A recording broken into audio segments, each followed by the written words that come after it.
নমস্কার, স্বাগত সবাইকে। ডক্টর প্লাসের এই বিশেষ অনুষ্ঠানে আপনাদের সঙ্গে আলোচনায় থাকবো। আর এই অনুষ্ঠানের প্যাটার্ন অনুযায়ী আপনাদের ফোন নেব, কিন্তু নেওয়ার আগে একটু সমস্যা কতটা গভীর এটা একটু বোঝানোর জন্য আপনাদের কিছু সংখ্যা বলবো আর কি। যেখানে দেখা যাচ্ছে যে করোনা ভাইরাসের সংক্রমণ শুধুমাত্র ভারতবর্ষ বা আপনার রাজ্য পশ্চিমবঙ্গের জন্য সমস্যা নয়, সমস্যাটা ওয়ার্ল্ড ওয়াইড সমস্যা।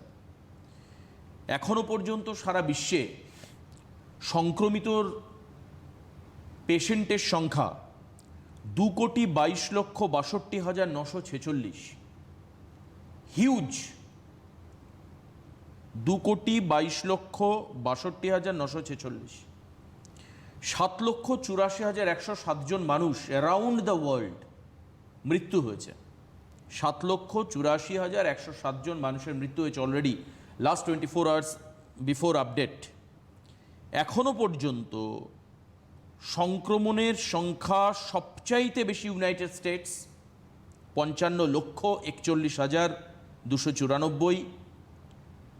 নেক্সট সাউথ আমেরিকার একটি country Brazil 34,60,413। and in third position your and my country India, that is the 28,36,925. around the India affected coronavirus people 28,36,925. এরপরে respectively Russia, south Africa, Peru এবং মেক্সিকোর সংখ্যা আছে। আমি সংখ্যাগুলো আর বলছি না আপনাদের সামনে। আমি চলে আসছি উত্তর 24 পরগনা, আপনার জেলা। উত্তর 24 পরগনাতে 11,342 জন এর মধ্যে কনফার্ম হয়েছেন, শুধুমাত্র উত্তর 24 পরগনা জেলাতে। উত্তর 24 পরগনাতে 257 জনের ডেথ কনফার্ম করা হয়েছে বিফোর লাস্ট 24 আওয়ার্স। আপনার রাজ্যে পশ্চিমবঙ্গে 1,23,000 অর্থাৎ 123K এখনো পর্যন্ত সংক্রমিত।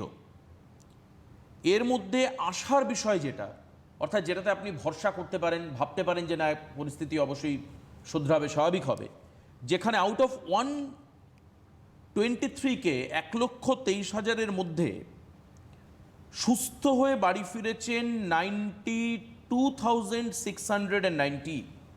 অর্থাৎ সুস্থতার হার, আমি কয়েকদিন আগে প্রোগ্রাম করছিলাম, that is very close two 74%।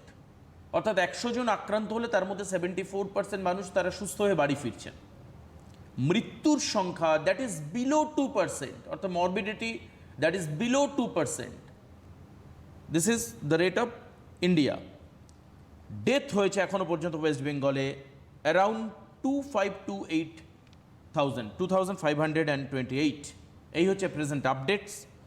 আপনাদের কাছ থেকে আমরা সতর্কতা আশা করি। আজ এবং কাল respectively 20 and 21 of August lockdown রয়েছে সারা রাজ্য জুড়ে। মানুষ মানবেন, এটা আমাদের প্রত্যাশা। তবে আনফর্চুনেটলি সকালে দেখছিলাম পুলিশ কান ধরে কিছু মানুষকে উঠবোস করাচ্ছেন, তারা নিশ্চয়ই নিয়মকানুন মানেননি। কাজে এটা খুব অপমানজনক, দুর্ভাগ্যজনকও বটে যে আপনাকে পুলিশের বাচ্চাদের মতো শাস্তি দিতে হবে। এটা উচিত নয়, কারণ আমরা একবিংশ শতাব্দীতে বাস করছি, শিক্ষা মানুষের মধ্যে রয়েছে। আমরা চিকিৎসকদের গাইডলাইন নেওয়ার চেষ্টা করব। আমাদের সঙ্গে oral and dental surgeon doctor Sumanta Roy, NRS medical college and hospital আমাদের সঙ্গে উপস্থিত রয়েছেন। আমি স্বাগত জানাবো ডাক্তারবাবু আজকের অনুষ্ঠানে। এবং কতটা এক্সপেকটেশন মানুষের থেকে চিকিৎসকেরা করছেন এই সময়, কতটা চিকিৎসকেরা করছেন মানুষের জন্য, তারা সোসাইটির জন্য করছেন। দে আর দ্য কোভিড ওয়ারিয়ার, তারা একদম সামনের সারিতে দাঁড়িয়ে লড়াই করছেন। পাশাপাশি কিছু ভাইস ভার্সা রিটার্ন, অর্থাৎ চিকিৎসকরা যেরকম করছে চিকিৎসকরাও এক্সপেক্ট করবেন যে মানুষ কিছু রিটার্ন করুন। চিকিৎসকেদের দিক থেকে যেরকম তারা করছেন, মানুষও চিকিৎসকদের জন্য কিছু করুন, সমাজের জন্য কিছু করুন। সেটা কি হতে পারে ডাক্তারবাবু? হ্যাঁ, প্রথমে আমি বলবো যে মানুষ যেটা করছেন সেগুলো সবই কিন্তু ভয় থেকে, সমস্ত রকম দুশ্চিন্তা থেকে করছেন। কারণ প্রত্যেক মানুষেরই যেমন আজকের দিনে যদি কোনো মানুষের কোনো রকম সিমটম হয়, প্রথমেই তাদের মাথায় এটা আসে। কিছুদিন আগে পর্যন্ত কোভিড-19 আসার আগে মানুষের ভাবতো যে আমার ক্যান্সার হয়নি তো, এখন মানুষ শুধু ভাবছে আমার করোনা হয়নি তো। তো যে কোনো রকম সিমটম আসলেই আগেই প্রথম মানুষের মাথায় এটাই আসছে যে আমার করোনা হয়েছে কি হয়নি। তো এইটাই হচ্ছে মেন ব্যাপার, যে মানুষের মাথায় একটা প্রচণ্ড দুশ্চিন্তা ঢুকে গেছে, মানুষের মনে একটা গভীর আতঙ্ক ঢুকে গেছে। এটাই স্বাভাবিক ব্যাপার, গোটা পৃথিবী জুড়েই তার ভাইরাস তার কাণ্ড কারখানা করছে, কর্মকাণ্ড বিস্তার করে চলেছে এবং গোটা পৃথিবী আস্তে আস্তে এর আয়ত্তে চলে এসছে। গোটা পৃথিবী এখন আস্তে আস্তে ধরুন ইটালি, স্পেন থেকে মানে ইউরোপ থেকে আস্তে আস্তে ওটা আফ্রিকান কান্ট্রিতে চলে যাচ্ছে, আফ্রিকান কান্ট্রির দিকে চলে যাচ্ছে। কিন্তু একটা কথা সবসময় মাথায় রাখতে হবে, গোটা পৃথিবী থেকে যতক্ষণ নির্মূল করা না যাবে করোনা ভাইরাসকে, ততক্ষণ পর্যন্ত কিন্তু কোভিড-19 আবার ব্যাক করে আসতে পারে, যেটা আমরা চাইনাতেও পরবর্তীকালে দেখেছি। এই জন্য আমাদের খুব জরুরি দরকার হচ্ছে কিছু প্রোটোকল মেনে চলা। আমি বারবার করে বিভিন্ন প্রোগ্রামে এটা বলে থাকি যে প্রোটোকলগুলো, সেগুলো আমি নতুন করে আর কিছু বলবো না, আমি জাস্ট একটু সাম আপ করে দিই। মাস্ক ঠিক মতন পরা, ঠিক মতন স্যানিটাইজ ইউজ করা, ডিস্টেন্স মেনটেন করা, এগুলো সবাই এখন মোটামুটি জেনে গেছেন, এগুলো নতুন করে আমার কিছু বলার নেই। তার সঙ্গে যে কথাটা আমি বলবো, মানুষের সাথে মানুষের সদ্ভাবটা, মানুষের সাথে মানুষের ব্যবহারটা যেন ঠিকঠাক থাকে। কেউ অযথা আতঙ্কিত হবেন না। কোনো মানুষের করোনা না হলে অযথা তাকে করোনা হয়েছে বলে তার কোনো রকম, সে কোনো কারণে হয়তো হসপিটালাইজড হয়েছে, কোনো কারণে হয়তো চিকিৎসা করাতে নার্সিংহোম গেছে বা ডক্টরের চেম্বারে গেছে, তাকে এটা ভেবে নেওয়া যে তার করোনা হতে পারে বা করোনা হয়েছে, এরকম ভাবার কোনো কারণ নেই। আপনি ডিস্টেন্স অবশ্যই মেনটেন করুন, কিন্তু তার মানে এটা নয় যে তাকে একদম অচ্ছুত করে রেখে দেবেন, এরকম একদমই নয়। এবং এটা ডক্টরদের ক্ষেত্রে বা স্বাস্থ্যকর্মীদের ক্ষেত্রেও একই কথা প্রযোজ্য, যেমন পেশেন্টের ক্ষেত্রে প্রযোজ্য তেমনি ডক্টরদের ক্ষেত্রেও এটা প্রযোজ্য। ঠিক, আপনারা ফোন করুন। এবার আপনাদের ফোন নেব আজকের অনুষ্ঠানে। যারা আজকে ফোন করবেন তারা যদি কোনো নির্দিষ্ট গাইডলাইন বা ইত্যাদি সম্পর্কে জানতে চান, অর্থাৎ আপনাদের কোয়ারিজ থাকলে তার আমরা উত্তর দেওয়ার চেষ্টা করব। তবে মাস্ক আর স্যানিটাইজার নিয়ে কমন কোয়েশ্চেন একটু চেষ্টা করুন না করতে, কারণ আমরা continue almost from the beginning day এ কথা মানুষকে বলে এসেছি যে কীভাবে মাস্ক পরতে হবে, কীভাবে স্যানিটাইজার ইউজ করতে হবে, কীভাবে লিকুইড সোপ হ্যান্ড ওয়াশ করতে হবে খাওয়ার আগে, কী প্রোটোকল এটিকেটস মানতে হবে, এগুলো সবটাই কিন্তু আমরা আপনাদেরকে বলে এসেছি। তবুও যদি কোনো সমস্যা আপনার থেকে থাকে তাহলে আপনি আমাদেরকে ফোন করতে পারেন। এই সময় আমি একটু দাঁতের কিছু সমস্যা যেগুলো মানুষকে ভোগাচ্ছে, বিশেষত বর্ষাকাল, বাইরে বাতাসের মধ্যে যথেষ্ট হিউমিডিটি রয়েছে, একটা শিরশিরানি ভাব মানুষের অনেকের দাঁতে হচ্ছে। যেহেতু দাঁতের সঙ্গে দাঁতে যদি ব্যথা হয় তাহলে সেটা কিন্তু অনেক সময় একটু লোয়ার পোর্শন অফ থ্রোট, গলার দিকে চলে আসতে পারে। মানুষ যেহেতু গলা ব্যথা, থ্রোট বা থ্রোট ইরিটেশনস একটা করোনার লক্ষণ, মানুষ কিন্তু এক্ষেত্রে ভয় পাচ্ছেন। কাজেই দাঁতে ব্যথা বা মুখে ব্যথা বা গলায় ব্যথা এগুলো হলে আমরা কিভাবে বুঝতে পারবো যে এটা নর্মাল দাঁতের জন্য হচ্ছে অথবা অন্য কিছু? আচ্ছা, প্রথমেই আমি বলি যে গলার অনেক রকম, গলার বা মুখের ভেতর অনেক রকম সিমটমস আছে যার মাধ্যমে, যার সঙ্গে করোনার খুব রিলেশন রয়েছে। তো এই জন্য মানুষের মনে এখন প্রথমেই দুশ্চিন্তা আসছে, যদি কোনো রকম সিমটম দেখা দিচ্ছে, ধরুন গলা খুসখুস করছে কি গলা হয়তো ব্যথা করছে কোনো রকম, তখনই কিন্তু মানুষের মাথায় এটা আসছে। আমি যেটা একটু আগে বলছিলাম, কিছু সিমটম হলেই কিন্তু মানুষের মাথায় আসছে আমার বোধহয় করোনা হয়েছে, আমার বোধহয় কোভিড-19 ভাইরাস অ্যাটাক করেছে। এবং তার মধ্যে একটা অন্যতম হলো গলার ব্যথাটা, গলার খুসখুস করা, গলা ব্যথা করা। এবং দাঁতের ব্যথার ক্ষেত্রে আমরা খুব ভালো করে জানি দাঁতের ব্যথার সঙ্গে অ্যাসোসিয়েটেড সিমটমের মধ্যে মেন যেটা পড়ে সেটা হলো গলায় ব্যথা বা টনসিলে ব্যথা, মাথায় ব্যথা, এগুলো আসে। এবং যেহেতু এগুলো করোনার একটা সিমটম, করোনার এগুলো সব অ্যাসোসিয়েটেড সিমটম, তো যার জন্য এটা মানুষের মাথায় সব প্রথমেই চলে আসে যে আমার কি করোনা হয়েছে। তাহলে প্রথমেই প্যানিক হবেন না, আমি যেটা বারবার করে আগেও বলেছি, আজও বললাম বারবার করে যে প্যানিক হবেন না। প্রথমেই আগে আপনি দেখুন যে আপনার কী কী সিমটমস হচ্ছে এবং সেই সিমটমসগুলো আপনার ঠিকমতো সারছে কিনা, দাঁতে কোনো ব্যথা আছে কিনা। ধরুন এরকম কখনোই হবে না যে আপনার দাঁতে কোনো ব্যথা নেই বা মাড়িতে কোনো প্রবলেম নেই, হঠাৎ করে গলায় ব্যথা শুরু হয়ে গেছে, মানে দাঁতের জন্য, এটা কখনোই হবে না। কিন্তু দাঁতে যদি কোনো রকম প্রবলেম থাকে সেক্ষেত্রে কিন্তু গলায় ব্যথা, মাথায় ব্যথা এগুলো খুব কমন সিমটমস। তো সেই জন্য আপনাকে আগে খেয়াল রাখতে হবে, আপনার যদি গলায় ব্যথা হয়, গলা খুসখুস করে বা গলায় কোনো রকম কাশি হয়, কোনো রকম প্রবলেম হয়, আপনাকে আগে দেখতে হবে, আগে ভাবতে হবে যে আমার দাঁতে কি কোনো প্রবলেম রয়েছে, দাঁতে বা মাড়িতে কোনো প্রবলেম হচ্ছে। এটা কখনোই, বারবার করে বলছি, কখনোই এটা হবে না দাঁতে কোনো প্রবলেম নেই হঠাৎ করে গলায় ব্যথা হবে দাঁতের ব্যথার জন্য, তো সেটা কখনোই হবে না। সেই জন্য আপনাকে আগে এটা ভেবে নিতে হবে। ফার্স্ট অফ অল এটা গেল। সেকেন্ড হচ্ছে ওয়েদার চেঞ্জের জন্য আজকাল প্রচণ্ড পরিমাণ ঠান্ডা লাগে, এই সময়টা ওয়েদার চেঞ্জ হচ্ছে, বৃষ্টি পড়ছে মাঝে মাঝেই, তো যার জন্য প্রচণ্ড পরিমাণ ঠান্ডা লাগে। এই কারণের জন্য এটা মাথায় রাখবেন যে ঠান্ডা লাগার, অন্যান্য ফ্লুর সঙ্গে ঠান্ডা লাগারও কিন্তু সিমটমস এটাই, যে গলা ব্যথা করবে, মাথা ব্যথা করবে, জ্বর হবে, তো এইগুলোও কিন্তু করোনারও সিমটম। তো সেই জন্য এগুলো একটু মাথায় রাখবেন। আগে প্রথমে আপনাকে দেখতে হবে যেটা আদৌ করোনা কিনা। তার জন্য প্রথমে আপনাকে একটু জ্বর হলে বা ঠান্ডা লাগলে, কাশি হলে যে প্রাথমিক যে ব্যাপারগুলো সেগুলো আপনাকে একটু মেনটেন করে চলতে হবে। আপনি যদি দেখেন যে প্যারাসিটামল খাওয়ার পরেও 1-2 দিন পরেও ব্যথার জ্বরটা কমছে না এবং আপনার গলা ব্যথাটা কন্টিনিউয়াস রয়েছে, আস্তে আস্তে হয়তো সেটা 2-3 দিন গেলে কিন্তু আপনার শ্বাসকষ্ট দেখা দিতে পারে, এগুলো যদি হয় তখন কিন্তু আপনি অবশ্যই চিকিৎসকের পরামর্শ নিন এবং চিকিৎসক অবশ্যই আপনাকে কোভিড-19 টেস্ট তখন করতে দেবেন। কে রয়েছেন ফোনে? হ্যালো। হ্যালো। হ্যাঁ নমস্কার, কে বলছেন? হ্যাঁ নমস্কার। হ্যাঁ নমস্কার, বলুন কে বলছেন? হ্যাঁ আমি ডাক্তার তাপস পুরকাইত বলছিলাম, বাড়িপুর থেকে। তাপস পুরকাইত। হ্যাঁ বেশ, বলুন কি প্রশ্ন আপনার? বলছিলাম স্যার যে টাকা পয়সা থেকে কি কোনো ভাইরাস ছড়ায় কিছু তথ্য দিতে পারবেন? আচ্ছা, টাকা পয়সা থেকে ভাইরাস ছড়াতে পারে কিনা, তাই তো? হ্যাঁ হ্যাঁ স্যার। আর আর আর কোনো প্রশ্ন? হ্যাঁ। আর কোনো প্রশ্ন আপনার? আর কোনো কোয়েশ্চেন? প্রশ্ন করছিলাম স্যার। হ্যাঁ হুম। হ্যাঁ, আর প্রশ্ন করছিলাম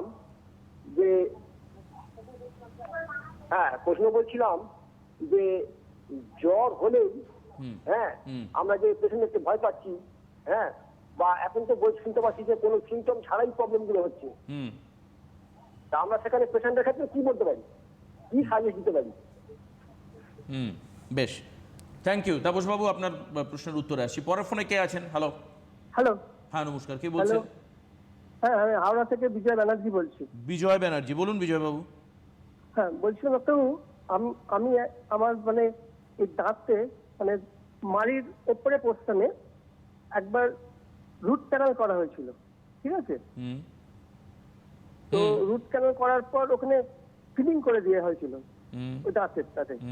তো তারপর দেখা যাচ্ছে মানে কিছুদিন মানে প্রায় মাস 6 কি 1 বছর বাদে ওই দাঁতটা অর্ধেকটা ভেঙে গেছে, এবং ওই যে ফিলিং করা হয়েছিল ওই ফিলিংটা উঠে গেছে, মানে গর্ত হয়ে গেছে, মানে খাবারটা আবার ঢুকে যায়। তো ডাক্তারবাবু এই অর্ধেকটা ভেঙে গেছে আর অর্ধেকটা অল্প রয়ে গেছে, তো সেক্ষেত্রে কি আমি ওই দাঁতটা কি তুলে দিতে পারি? বেশ, আপনাদের আর কোনো প্রশ্ন আপনার? হ্যাঁ, আর মাঝে মাঝে খাবার আটকে যায়, যদি আবার আমি ওই দাঁতটাকে আবার করি মানে ওই ফিলিং করলে কিন্তু ডাক্তার ওই দাঁতটাতে আমি পরপর 2 বার করেছিলাম, কিন্তু ফিলিং থাকছে না, উঠে যাচ্ছে। থ্যাংক ইউ বিজয়বাবু। আপনার প্রশ্নটা দিয়ে শুরু করি, তার উত্তরটা দিয়ে শুরু করি। তাপসবাবু ওয়েট করুন, আসছি দাঁতের সংক্রান্ত যে সমস্যা। প্রথম কথা হচ্ছে যে আমি জানি না আপনার যখন রুট ক্যানাল হয়েছিল আপনাকে ডক্টর বলেননি কেন যে শুধু ফিলিং করে কিন্তু রুট ক্যানাল থাকবে না, দাঁত ভেঙেই যাবে, এটাই স্বাভাবিক কথা। ওর উপর একটা আপনাকে ক্যাপ করাতে হবে। আপনি জানি না কতটা দাঁত ভেঙেছে, আপনি বললেন অর্ধেক, আপনার কথার সূত্র ধরেই বলছি যদি অর্ধেক ভেঙে গিয়ে থাকে দাঁতটা কিন্তু এখনও রেস্টোর করা যাবে। আপনি যদি চান এখনও দাঁতটাকে নতুন করে, আপনি যেটা বললেন ফিলিং করে, না ফিলিংটা তো অবশ্যই করতে হবে যে গর্ত যেটা হয়েছে, এবং তার উপরে কিন্তু একটা ক্যাপও বসাতে হবে। এটা যদি আপনার পরিস্থিতি থাকে অর্ধেক ভাঙলেও কিন্তু পরিস্থিতি থাকে ক্যাপ করার মতো, সেটা আপনাকে একটু ডক্টরের সাথে কনসাল্ট করতে হবে, দেখাতে হবে যে আমি এখন কি ক্যাপ বসাতে পারবো। যদি উনি বলেন যে হ্যাঁ পারবেন তাহলে অবশ্যই বসান, কারণ নর্মাল ফিলিং করে ওটা থাকবে না। এবং ওইটা যখনই আপনি ক্যাপটা করবেন আপনার সমস্ত খাবার আটকে যাওয়ার যে প্রবলেমটা বললেন সেটাও সলভ হয়ে যাবে। আর আপনি যেটা বললেন যে দাঁতটাকে আমি তুলতে পারবো, অবশ্যই তুলতে পারবেন, কেন পারবেন না? দাঁত তুলতে অবশ্যই পারবেন, কিন্তু আপনি যেহেতু রুট ক্যানাল করিয়েছেন দাঁতটার ব্যথাটা আপনার নেই, তো আমি বলবো যে আপনার সবথেকে বুদ্ধিমানের কাজ হবে যদি আপনি দাঁতটাকে রেস্টোর করেন, আবার দাঁতটাকে রেখে দেন, এবং রেখে দেওয়ার একমাত্র উপায় হলো দাঁতটাকে নতুন করে ক্যাপ করে নেওয়া, যেটা আপনি আগেই করা উচিত ছিল রুট ক্যানাল করার পর, আপনি কোনো কারণে করে উঠতে পারেননি, এখন করিয়ে নিন। আচ্ছা, সেকেন্ড হচ্ছে তাপসবাবুর প্রশ্ন, তাপস গুচাই। তুমি 1 নম্বর প্রশ্ন হচ্ছে টাকা পয়সা থেকে ছড়াতে পারি কিনা, আর জ্বর হলে অ্যাকচুয়ালি উনি কি করে বুঝবেন, মানে সাধারণত ভাইরাল ফিভার আর করোনা ভাইরাসের জ্বর এই দুটোর মধ্যে কি কোনো পার্থক্য আছে? দুটো প্রশ্ন। প্রথম কথা, টাকা পয়সার ক্ষেত্রে আমার যেটা মনে হলো না কথা শুনে, উনি নিজেও একজন ডক্টর, উনি যেটা বলছিলেন, তো আমার মনে হয় যেটা যে টাকা পয়সার ক্ষেত্রে কোনো প্রবলেম আছে বলে আমি তো আগের দিনই বলেছিলাম অনেক প্রবলেম রয়েছে, কিন্তু টাকা পয়সার ক্ষেত্রে প্রবলেমটা কিন্তু আমরা অনেকভাবে কাটিয়ে উঠতে পারি। কীভাবে কাটিয়ে উঠতে পারি আমি আগের দিনই বলেছিলাম। আপনি যখন কোনো টাকার লেনদেন করছেন তখন কিন্তু আপনাকে অবশ্যই লেনদেন করার পরে অবশ্যই হাতটা স্যানিটাইজ করতে হবে, স্প্রে করে নিতে হবে হাতটা। যদি এমনি নর্মাল স্যানিটাইজার আপনার কাছে থাকে লিকুইড, সেটাও আপনি করতে পারেন, সেমি লিকুইড বা লিকুইড যদি কিছু থাকে সেটাও করতে পারেন। সেই টাকাটা আপনি হাত দিয়ে আপনি পার্সে বা যে কোনো জায়গায় রাখার পরে আপনি ওই হাতটা আপনার বডি পার্টস বা অন্যান্য কারোর গায়ে দেওয়ার আগে বা আপনার নিজের গায়ে বা নিজের বডি পার্টসে লাগানোর আগে আপনি কিন্তু হাতটার সাথে সাথে স্যানিটাইজ করে নিন, তাহলেই কিন্তু এই প্রবলেমটা হবে না। টাকা পয়সার প্রবলেমটা কিন্তু অনেকভাবে আমরা দূর করতে পারি, শুধু টাকা পয়সা নয়। ধরুন আমরা যে বাড়িতে সকালে প্রত্যেকদিন নিউজ পেপার পড়ে থাকি, সে তার কাগজ থেকে কিন্তু ছড়ায়, সেখান থেকেও ছড়াতে পারে। তো সেটাই নিয়ম হলো যে আমি যখন কোনো জিনিস পড়বো, কাগজ পড়ি বা পেপার পড়ি, নিউজ পেপার পড়ি বা কাগজে টাকাতে হাত দিই, সেক্ষেত্রে কিন্তু অবশ্যই আমাকে ওই কাজটা করার পরে আমার নিজের হাতটাকে আমার বডি পার্টস, অন্যান্য বডি পার্টস বা অন্যান্য কারোর সাথে হাত দেওয়ার আগে আমায় কিন্তু অবশ্যই হাতটা স্যানিটাইজ করতে হবে। এটা হচ্ছে প্রধান কথা। সেকেন্ড, উনি যেটা বলেছিলেন যে উনি বিভিন্ন পেশেন্ট দেখছেন এবং সেক্ষেত্রে উনি বললেন যে নর্মাল জ্বরের সঙ্গে কী করে ডিফারেন্সিয়েট করবো। এটা একটাই ব্যাপার যে দেখুন, অনেকে উনি নিজেও বললেন যে এখন অনেকেই তো অ্যাসিমটোমেটিক হচ্ছে, কারণ কি করোনার কিন্তু অনেক সময় অ্যাসিমটোমেটিক হয়, অনেক সময় সিমটম দেখা যায় না। তো আপনিও নিশ্চয়ই জানেন, আমি আবার বলছি, আগেও অনেকবার বলেছি যে নর্মাল যখন কোভিড-19 হয়, যদি কেউ নর্মাল মানুষ হয়, মানে তার যদি শরীরে অন্যান্য কোনো প্রবলেম না থাকে সে মানে যদি মোটামুটি তিনি নর্মাল মানুষ হন, মানে তার ধরুন হার্টের, কিডনি, সুগারের কোনো প্রবলেম নেই বা থাইরয়েডের প্রবলেম নেই বা লাংসের প্রবলেম নেই, এরকম যদি কোনো মানুষ হন সুস্থ মানুষ, তার ক্ষেত্রে কিন্তু করোনা যদি হয়েও থাকে তাহলে কিন্তু তার সুস্থ হওয়ার সম্ভাবনাটা প্রচণ্ড বেশি। আপনি যেটা কোমরবিডিটির হারটা বললেন যে 2% বিলো 2%, এটাও কিন্তু ওই যাদের কোনো রকম প্রবলেম আছে তাদের মধ্যে। যাদের কোনো রকম কোনো প্রবলেম নেই, যারা নর্মাল মানুষ, তাদের ক্ষেত্রে কিন্তু এই পরিমাণটা একদমই বলতে পারেন প্রায় জিরো, মানে নেক্সট টু জিরো যাকে বলে। তো যার ফলে ভয়ের কিছু নেই। আপনার যদি নর্মাল কোনো মানুষ হন, তিনি যদি বাড়িতেও হোম কোয়ারেন্টাইনে থাকেন, যদি সেটা সম্ভব হয়, যদি বাড়ির অন্যান্য সদস্যদের সঙ্গে কোনো ছোঁয়াছুঁয়ি না হয়, অন্যান্য সদস্যের সঙ্গে টাচে না আসার সম্ভাবনা থাকে, তাহলে কিন্তু বাড়িতেও হোম কোয়ারেন্টাইনে রাখা যায়। আর উনি যেটা বলছিলেন যে জ্বরের ডিফারেন্সিয়েট করবেন কী করে, না, জ্বরের সত্যি ডিফারেন্সিয়েট করা যায় না প্রাইমারি স্টেজে। জ্বর তো সবসময় জ্বরই হয়, কিন্তু 2-3 দিন পর থেকে যে অ্যাসোসিয়েটেড সিমটমগুলো দেখা যায় না, অ্যাসোসিয়েটেড সিমটমগুলো, মানে এক্ষেত্রে কিন্তু সবসময় মাথায় রাখবেন যে কখনো কাঁপুনি দিয়ে জ্বর বা এই ধরনের জ্বর হবে না, নর্মাল জ্বরই হবে। কিন্তু অ্যাসোসিয়েটেড সিমটম যেগুলো হয় সেগুলোর মধ্যে এই গলা ব্যথা যেটা বললাম, সেটা নর্মাল ঠান্ডা বা নর্মাল ফ্লুতেও হয়। কিন্তু যেটা এক্ষেত্রে একটা স্পেশাল ডিফারেন্সিয়েট করা যায় সেটা হলো যে প্রচণ্ড পরিমাণে শ্বাসকষ্ট হওয়া। যত দিন যাবে শ্বাসকষ্টের পরিমাণ কিন্তু বাড়তে থাকবে, কিন্তু ততদিন পর্যন্ত তো আপনি তার পেশেন্টকে আটকে রাখতে পারবেন না বাড়িতে যে আপনি থাকুন, আপনার এখন কোভিড হয়েছে কিনা কোনো নিশ্চয়তা নেই। কিন্তু একটা কথা মাথায় রাখবেন, যদি সেই পেশেন্টের অন্য কোনো প্রবলেম না থাকে, আপনাকে অবশ্যই ভালো করে হিস্ট্রিটা নিতে হবে, আগে জানতে হবে সেই পেশেন্টের অন্য কোনো প্রবলেম আছে কিনা। যদি না থাকে তাহলে আমি বারবার করে বলছি ওনাকে হোম কোয়ারেন্টাইনে রাখার ব্যবস্থা করুন, হোম কোয়ারেন্টাইনে থাকতে বলুন, যদি সম্ভব হয় ওনার পক্ষে থাকার, বাড়িতে কোনো বয়স্ক মানুষ বা বাচ্চাদের ছোঁয়াছুঁয়ি থেকে আলাদা থাকতে বলুন। যদি সেরকম থাকেন তাহলে আমার মনে হয় না কোনো প্রবলেম হয় বলে। আরেকজন রয়েছেন ফোনে, কথা বলবো। হ্যালো, কে আছেন? হ্যালো, হ্যাঁ নমস্কার, কে বলছেন? আমি হাসনাবাদ থেকে অনিমেষ মন্ডল কথা বলছি। নাম বুঝতে পারলাম না, সরি। অনিমেষ মন্ডল কথা বলছি। অনিমেষ বাবু, বেশ। অনিমেষ বাবু বলুন, কি প্রশ্ন আপনার? আমার একটা প্রশ্ন আছে। বলুন। আমি 1 সপ্তাহ আগে বোম্বে থেকে ফিরেছি। হ্যাঁ। তো আমার কোনো রকম সিমটম নেই, এবং বোম্বেতেও যেখানে আমি ছিলাম সেখানে আমি কোয়ারেন্টাইনেই ছিলাম, তো ঘরেই ছিলাম 1 মাস। সেখান থেকে ফ্লাইট চালু হলে আমি ফ্লাইটে চলে এসেছি। তো আমি এখন কোনো টেস্ট করাইনি, আমার কোনো সিমটম কিছু নেই, শারীরিক কোনো রকম প্রবলেম আমার নেই। আমি কারণ ঘরেই আছি, আলাদাই থাকি, তো সেক্ষেত্রে কোনো রকম কিছু প্রবলেম নেই না? বেশ। আপনি কি বাইরে বেরোতে পারছেন, মানে বাইরে না, বেরিয়ে? না, আমি বাইরে বেরোচ্ছি না, আমি ঘরেই আছি। মানে আপনি পুরোপুরি হোম কোয়ারেন্টাইনে রয়েছেন? হোম কোয়ারেন্টাইনেই আছি। কতদিন হলো আপনি? 1 সপ্তাহ এসেছেন? 1 সপ্তাহ হয়েছে। 1 সপ্তাহ এসেছেন, বেশ। মানে আরেকটা প্রশ্ন আছে। এখন আপনি কি করবেন সেটা জানতে চাইছেন তো? হ্যাঁ হ্যাঁ হ্যাঁ হ্যাঁ হ্যাঁ। ওকে, রাইট। আচ্ছা, আরেকটা প্রশ্ন আছে। হ্যাঁ বলুন। আমি বছরখানেক আগে আমার পোষের দুটো দাঁত তুলে ফেলেছিলাম, তো সেইখানে কি এখন নতুন কোনো দাঁত বসানো যায় কিনা? আর আরেকটা হচ্ছে নিচের, মানে আমার মাড়ির সামনের দিকে নিচের একটা দাঁতে একটু ব্যথা হচ্ছে, যেটা আমার ব্রাশ করার সময় অনুভূত হয়, অন্য সময় কোনো ব্যথা হয় না, লাগে না, বুঝতে পারি না, বিশেষ ব্রাশ করার সময় ব্যথাটা বুঝতে পারি। তো এর জন্য কি করণীয়? আচ্ছা, প্রথমত বলবো যে আপনি যে এসছেন মুম্বাই থেকে, বললেন 7 দিন হলো, আপনি আর 7 দিন একটু কষ্ট করে, আপনি কিন্তু সব প্রোটোকল ঠিকঠাক মেনটেন করেই আপনি থাকছেন, আপনার কথা শুনে যেটা মনে হলো আপনি বাইরে বেরোচ্ছেন না। তো 7 দিন কষ্ট করে থেকেছেন, আর 7 দিন একটু কষ্ট করে থাকুন। 14 দিন পর আপনি বেরোতে পারেন। 14 দিন পর যদি আপনার কোনো রকম সিমটম না দেখা দেয় তাহলে ঠিক আছে। এবারে একটা জিনিস সবসময় মাথায় রাখতে হবে, আমি কিন্তু বারবার এই জিনিসটা আমি দেখছি মানুষের মধ্যে একটু ভুল ধারণা তৈরি হয়েছে। মানুষ ভাবছেন অনেক সময় অ্যাসিমটোমেটিক হয়, তো অ্যাসিমটোমেটিক হয় কিন্তু একটা টাইম পর্যন্ত, একটা টাইমের পর কিন্তু অবশ্যই সিমটম আপনার দেখা দেবে, উপায় নেই। আর যদি সিমটম না দেখা দেয়, জানবেন আপনি অটোমেটিক্যালি ভাইরাসটা আপনার দূর হয়ে গেছে। ওই যে বললাম, যদি কারো কোনো রকম প্রবলেম না থাকে তাহলে হোম কোয়ারেন্টাইনে থাকলেই কিন্তু ভাইরাস আর অ্যাটাক করতে পারবে না। ইমিউনিটি পাওয়ার, তার শরীরের যে রেজিস্ট্যান্স পাওয়ার আমাদের থাকে, সেই ইমিউনিটি পাওয়ারই কিন্তু, রেজিস্ট্যান্স পাওয়ারই কিন্তু তাকে বাধা দেবে, ফলে সেই ভাইরাস কিন্তু আর অ্যান্টিজেনটা ছড়াতে পারবে না। তো সেই জন্য আপনার যদি 14 দিনের মধ্যে কোনো সিমটম না দেখা দেয়, তার মানে জানবেন আপনার ভাইরাস যদি অ্যাটাক করেও থাকে আপনার জানার দরকার নেই, কারণ ভাইরাস অটোমেটিক্যালি দূর হয়ে গেছে। তাই আপনি আর 7 দিন একটু কষ্ট করে বাড়িতে থাকুন। আর সেকেন্ড যে প্রশ্নটা আপনি করেছিলেন যে আপনার দুটো কয়েসের দাঁত উঠেছে, আপনি সেটা মানে দাঁত লাগাতে পারবেন কিনা, বসাতে পারবেন কিনা? অবশ্যই পারবেন। আপনি ডক্টরের সাথে কনসাল্ট করুন, অবশ্যই বসাতে পারবেন। আর একটা প্রশ্ন আপনি করেছিলেন যে সামনের দাঁতে বোধহয় আপনার ক্যাভিটিস হয়েছে, মানে আপনি ব্রাশ করতে গেলে বোধহয় ব্যথাটা করে, অন্য সময় করে না। তো এটা যেহেতু ব্রাশ করতে গেলে আপনার ব্যথাটা করে, আপনি একটা কাজ করুন, আপনি বাড়িতে বাজারে যে সমস্ত পথ চলতি সেন্সিটিভিটির যে সমস্ত টুথপেস্ট পাওয়া যায়, আপনি ওই টুথপেস্টটা করে ব্রাশটা করুন, এবং খুব বেশি জোরে ওই দাঁত, যে দাঁতগুলো আপনার প্রবলেম হচ্ছে ওই দাঁতগুলোতে খুব জোরে ব্রাশ করবেন না। আর সেন্সিটিভিটির যে সমস্ত অ্যান্টি সেন্সিটিভ টুথপেস্টগুলো পাওয়া যায় বাজারে, আপনি দোকানে যাবেন, মেডিসিনের যে কোনো শপে, আপনি গিয়ে বলবেন যে অ্যান্টি সেন্সিটিভিটির যে কোনো টুথপেস্ট আমাকে দিন, ওইটা আপনি ইউজ করুন, দেখবেন আপনি অনেকটা ভালো থাকবেন। বেশ। কে রয়েছেন পরের ফোনে? হ্যালো হ্যালো হ্যালো, হ্যাঁ, কে বলছেন দিদি ভাই? আমি তো ডানকুনি থেকে বললাম। আপনার নামটা একটু শুনবো দিদি। গীতা জানা। বলুন, কি প্রশ্ন আপনার? হ্যাঁ, আমার হচ্ছে প্রবলেমটা হচ্ছে আমি 1.5 বছর আগে একটা ট্যাব লাগিয়েছিলাম, একদম লাস্ট নিচে গেল রুট চ্যালেঞ্জ। হ্যাঁ, হ্যাঁ রুট চ্যালেঞ্জ হয়েছিল, সেটা একটা ট্যাব লাগানো হয়েছিল। হুম হ্যাঁ, আর সেইটা থেকেই না প্রবলেম হচ্ছিল, কিন্তু এখন দেখতে পাচ্ছি মাথা থেকে গান চোখ সব হাত সব ব্যথা করছে আর গাটা চেক করছে। এটা কি থেকে হতে পারে সেটাই আর কি চিন্তা। আচ্ছা, আপনার রুট ক্যানালটা কতদিন আগে হয়েছিল? 1.5 বছর হবে। 1.5 বছর?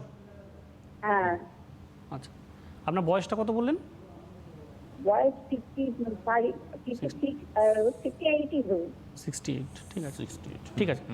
আচ্ছা, প্রথম কথা বলি, আপনার যে রুট ক্যানালটা হয়েছিল এবং সেটা যে এখন আপনার 1.5 বছর আগে হয়েছিল বললেন, এবং এখন আপনার ব্যথা শুরু হয়েছে মাঝে মাঝে, এখন তো আপনি বললেন মাথায় ব্যথা করছে, আমার মনে হচ্ছে কিছু একটা প্রবলেম আছে রুট ক্যানালটায়। তো ওইটা আপনি একটু ভালো করে চেক করুন, একটা এক্সরে করতে হবে, করাতে হবে আপনাকে। আর এখন কিন্তু আমি বারবার বলে দিচ্ছি, মুখের ভেতরে এক্সরে বোধহয় হয় না। আপনি একটু যে কোনো সেন্টারে যাবেন, গিয়ে একটা ওপিজি করাবেন, মানে টোটাল বাইরের থেকে আপনার গোটা মুখের নেবে। এখন মুখের ভেতর প্লেট ঢুকে এক্সরে করাটা যেমন আপনার জন্য সেফ না, যিনি করবেন, যিনি টেকনোলজিস্ট যিনি আছেন, টেকনিশিয়ান আছেন, ওনার ক্ষেত্রেও কিন্তু এটা সেফ নয়। তো সেই জন্য এখন কোনো টেকনিশিয়ানই আপনার করবে না, কোনো এক্সরে সেন্টারে আপনার বোধহয় ছোটো এক্সরেটা করবে না মুখের ভেতর ঢুকিয়ে যেটা করে।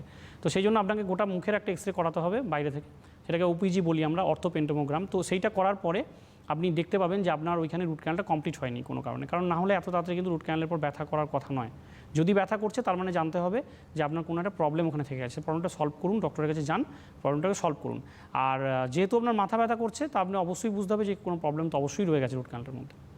একদম। আমি আরেকটা ফোন নিয়ে নেবো। কে রয়েছেন ফোনে? হ্যালো। নমস্কার, হ্যাঁ নমস্কার, কে বলছেন? আমি জয়ন্ত পাল বলছি, বেলঘুরিয়া থেকে। বেশ, জয়ন্তবাবু বলুন। বলছি আমার দাঁতে প্রচুর, প্রথমে বলি সরি দেবাশিসদা নমস্কার, ডাক্তারবাবুকে নমস্কার। Thank you very much. বলুন। হ্যাঁ হ্যাঁ, বলছি আমি আমার দাঁতে প্রচুর দাগ আছে, হলুদ হয়ে গেছে, দাঁতে দাগ আছে প্রচুর হলুদ। হ্যাঁ, তো এটা কি করলে সমস্যার সমাধান হয়? আর আচ্ছা, ওই যে অ্যাড্রেস দেখাচ্ছে ওই অ্যাড্রেসে গেলেই কি আমরা ডাক্তারবাবুকে দেখাতে পারবো? না, একটু দাঁতের স্পটগুলো নিয়ে মনে হয় ডাক্তারবাবু জানতে চাইবেন, স্পেসিফিক্যালি কীরকম স্পট। আপনি কথা বলুন ডাক্তারবাবুর সঙ্গে। আচ্ছা, আপনার ক্ষেত্রে যেটা আমি জিজ্ঞেস করছি যে আপনার এই যে স্পটের জন্য অন্য কোনো প্রবলেম হয়, মানে মাড়ি দিয়ে রক্ত পড়া, মুখে দুর্গন্ধ? না না না না না না না না না না, কিছু হয় না? ঠিক আছে ঠিক আছে। খালি হলুদ দাগ, প্রচুর দাগ হলুদ, মানে আমি সাদা করতে পারছি না, মানে সবাই হলুদটার দাগ প্রচুর। কেন, স্মোকিং করতেন নাকি? আর তা একটু করি। স্মোকিংয়ের থেকে হলুদগুলো হয় আর কি, ঠিক। প্রথম কথা আপনাকে বলি, আপনি জানতে চাইছিলেন যে নিচে যে অ্যাড্রেস আছে বা ফোন নাম্বার, আপনি ফোন নাম্বারে ফোন করে যোগাযোগ করুন, ওখানে দেখানো যাবে। আর দ্বিতীয়ত আপনাকে যেটা বলছিলাম যে দাগের যে ব্যাপারটা আপনি বলছেন, অবশ্যই দাগটা সলভ করা সম্ভব, দাগটা তোলাও সম্ভব, সব কিছুই সম্ভব, ট্রিটমেন্টও সম্ভব।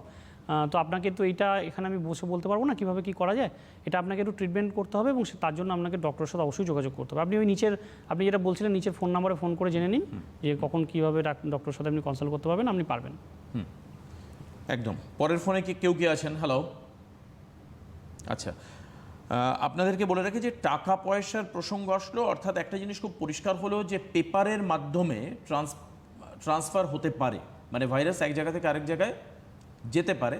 কাজে যখনই আপনি সেটা নিউজ পেপার হোক বা আপনি টাকা যখন নিচ্ছেন, তখন একটু ভালো করে হাতটা ধুয়ে নেবেন। একবার টাকা ট্রান্সফার করে দেওয়ার পরে ভালো করে হাত ধুয়ে তারপর অন্য কিছু ইউজ করবেন, এবং মুখে চোখে নাকে, বিশেষত এই যে সমস্ত এন্ট্রান্সগুলো রয়েছে এখানে হাত দিন।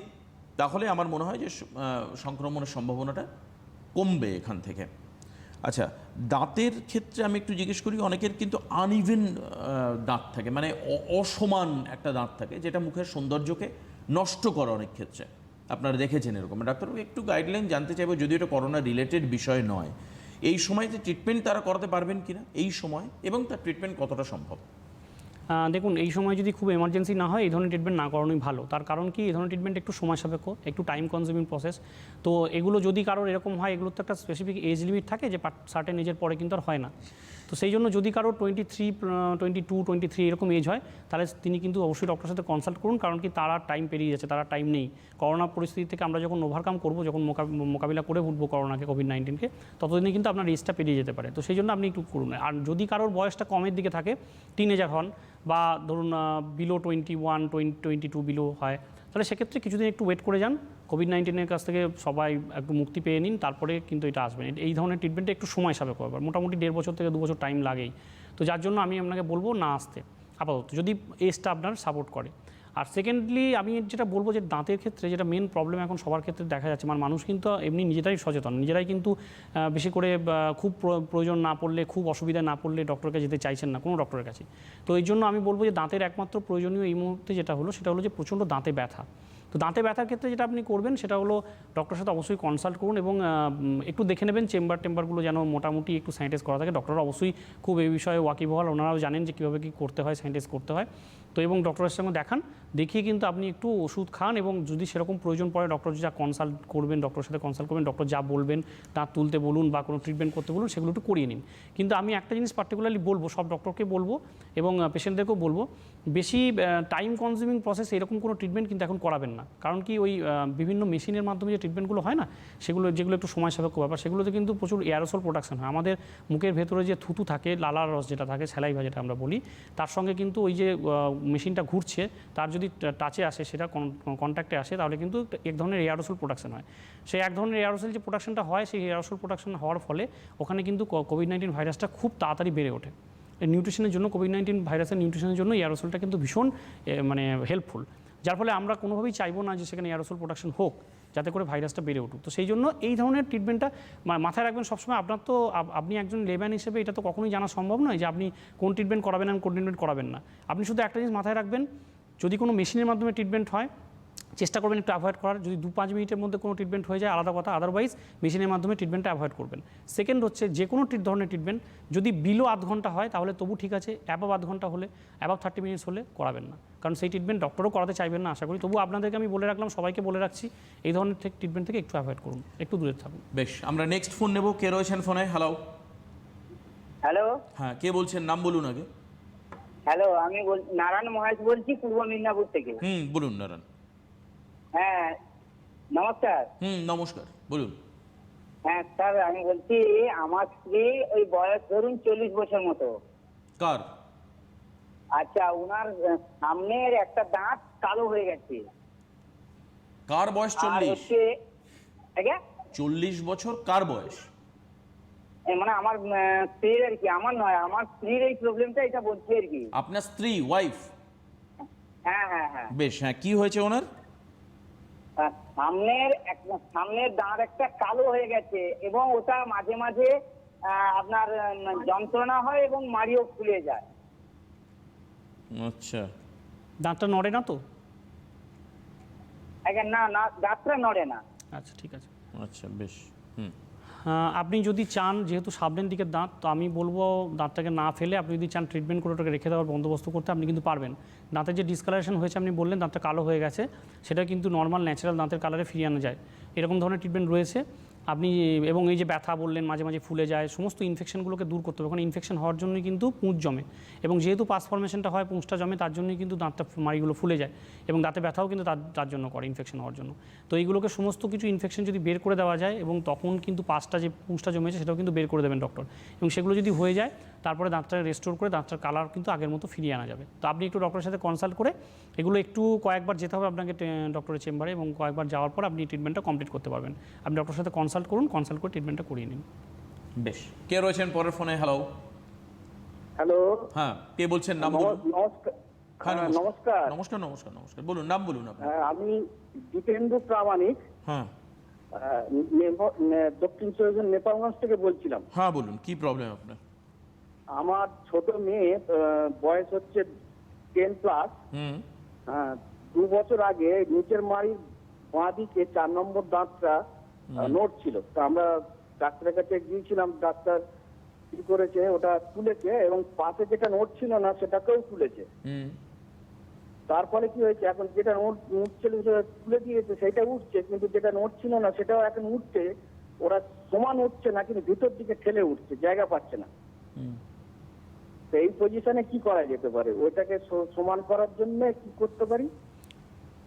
10+ বয়স বললেন তো? ওটাকে হ্যাঁ, ওটাকে তুলে ফেলতে হবে নাকি?